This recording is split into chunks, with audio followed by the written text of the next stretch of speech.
Hey everybody, Jamie from Marine Doctor's YouTube channel, and I got a big show for you guys today.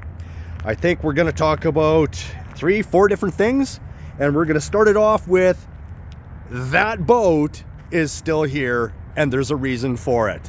So I released a short yesterday and I said that, hey, we're finally rid of this thing. It's out of our hands. We're done. There's this trailer there. So we took the boat off the trailer. We stuck it there for a flatbed to come pick it up for the insurance company to take the salvage away.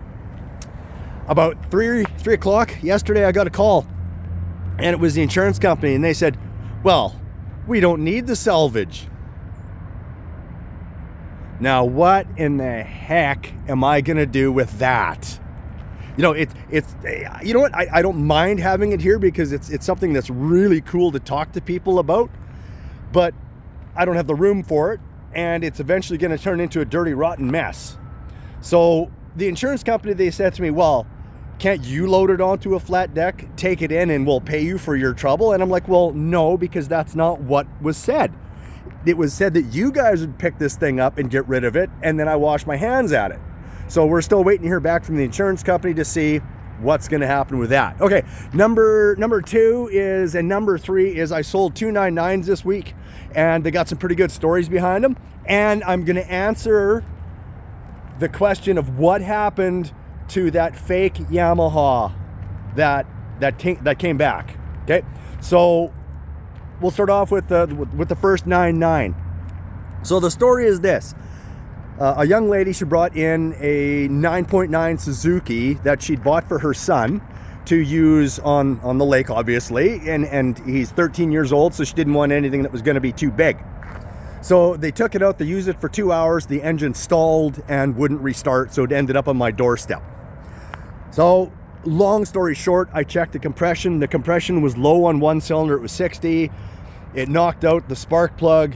They couldn't get the engine started. So I called her up and I told her, okay, this is what we're gonna do. This is standard procedure. We're gonna put some power tune in that cylinder.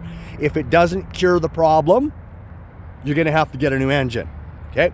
So the power tune went in, I let it sit overnight. The next day, I did another compression test, 110. A good sign, right? Well, maybe. So what we need to do after that is we need to then run the engine to get all that power tune out that's now sealing the walls and see what happens with that engine. Now, I went ahead and I did that. I ran it. It dropped down to 70, and in all likelihood, once it was cold again, it would drop down to 60. So there was no saving that engine. So this is how I ended up selling a 9.9 to her, a 9.9 Merc, and she upgraded to an electric start version over the pull start. So she didn't quite go sideways. She went up a little in options. Now for 9.9 number 2, as everybody knows, or everyone who follows the channel, I had a whole bunch of Mercury engines that I purchased that were non-currents from Mercury direct in Canada here, and I was offering them at $26.95, and later on I got some long shaft electric starts with the large gear case, and I sold them at $28.95. Well, I got 2 of those. One's gone and one was spoken for. So when Don, hey Don, longtime subscriber and watches the channel, thank you very much, and he's a customer of mine. Don came in and he said, hey, I want one of those engines for my boat. So if you guys watched some of the videos a while back, I'd shown a boat that was completely devastatedly burned down to the ground. Not this one that's out front here, but one that was out at East Trout Lake. So Don purchased a used boat from, I believe it was another burn victim from out there, just nowhere near as bad. It's got some scarring. And he wanted to put that said engine on that boat. But when he showed up, it was the wrong shaft length. Okay? So what this meant was I now have another $28.95 engine to sell, and I upgraded him to power tilt instead of just electric start. So he's got something that's really nice. It looked really sweet on there. Unfortunately, I can't show it to you because he picked it up yesterday and I didn't get this video made in time. I apologize. All right. Now let's move on to, I know you guys have been waiting for this. I hear my phone in the background. I'm not going to hurry. I'm still going to get through this video. I can just call them back. But what about that Yamaha? What happened with that Yamaha? Yes, the Yamaha, it did indeed go down. It did. And in a serious way. So They brought it in, they said it stopped functioning on the water, and they believed that the water pump had quit working.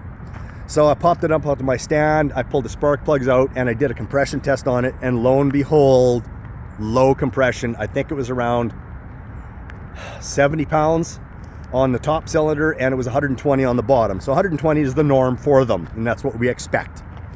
So I went ahead and I pulled the head off, and sure enough, blown head gasket. Oh, thank goodness, right? Well, maybe. So after that, I called them up. They'd actually sent a new head gasket with the engine when it originally was shipped. So new head gasket and a new impeller.